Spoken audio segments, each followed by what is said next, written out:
Many years ago, before British Railways was formed, the railways had 4 railways back then. The London Midland Scottish Railway, the Great Western Railway, the Southern Railway, and the London North Eastern Railway. The 4 railways worked together, and they all worked hard to make sure their companies are proud and strong. The LMS was looked upon by the LNER. Many of the engines of the LNER looked up to the LMS engines, while one of the engines that Macleod had looked personally onto. One of these engines was a coronation class, number 6222. Her name was Queen Mary, named after Queen Mary of England.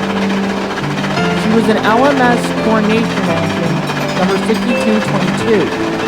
She was a very kind and sweet engine, but at times she would often be a bit boastful and brag about her speed. But despite her attitude, she does show herself as good-hearted and was friends to many, even on rival railways such as the LNER and LMS, since the LMS and LNER were both rivals.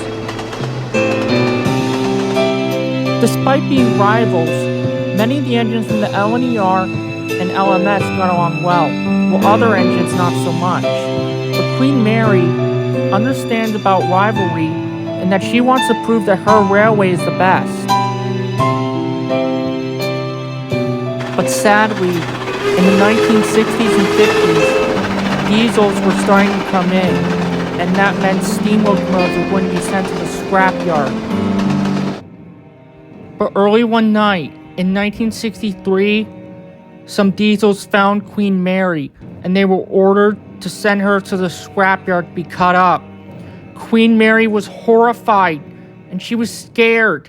She didn't want it to be scrapped.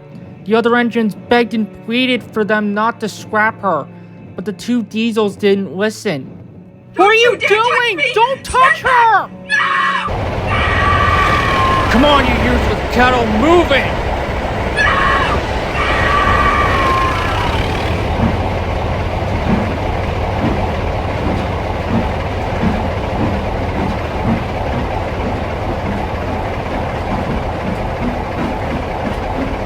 You useless old queen!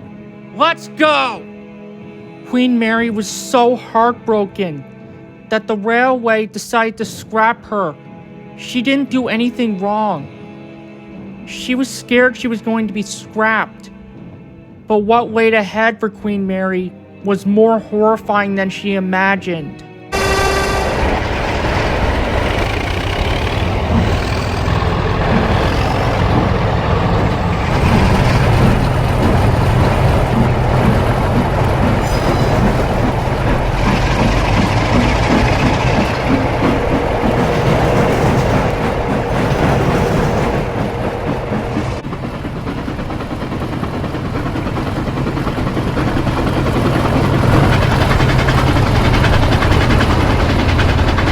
Once Queen Mary arrived at the scrapyard, the men got to work taking her apart. She begged and pleaded for them not to scrap her, but the men didn't listen and just shrugged it off and laughed at her. Queen Mary begged and pleaded, but they didn't listen. She screamed that she was being taken apart. Don't you dare touch me! Stand back! No! No!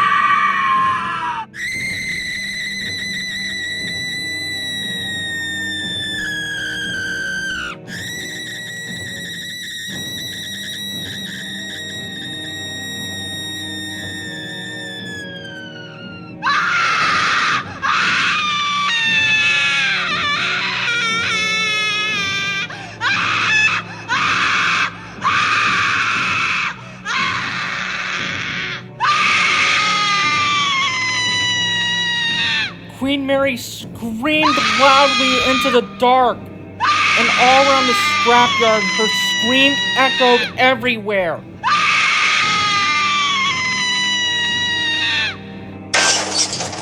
But her screams were cut short after her smokebox door with her face was cut away from her.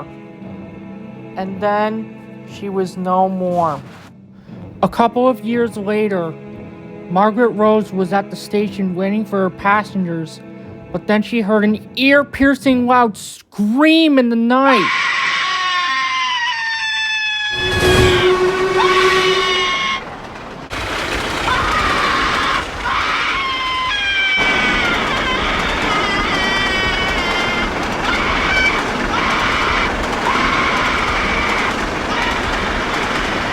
But Margaret Rose's report of Queen Mary's ghost wasn't the only one. Many people and engines had reported seeing sightings of a ghostly LMS coronation, its whistle screaming in the night and shrieking like a banshee. Many people believe that it was the ghost of Queen Mary, wanting to get revenge on those who wronged her in the past. So my best advice to you, do not think of Queen Mary as a joke, because if you do, you'll end up like one of her victims. So don't anger her, or you'll end up like the victim she claimed.